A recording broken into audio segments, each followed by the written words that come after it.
ደም ሲነካው ጨርቅ ይሆናል ቀይ ቢታጠብ ደሞ ይነጣል ወይ የታረደው ግን ጎልጎታ ማዶ ደሞ ይነሳል እንደ በረዶ ያሉት ደግሞ እድፋም ነበረ ስድቅ የሚጠላ የተራቀመ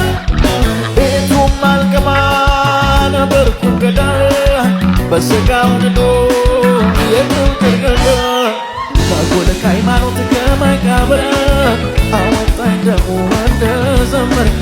አሁን ባብቀኝ እገኛለሁ እነ አብርሃምን አግኝቻለሁ ካጎለ ከሃይማኖት ከመቃብር ቤተኛው ሁሉ እንደዘመር አሁን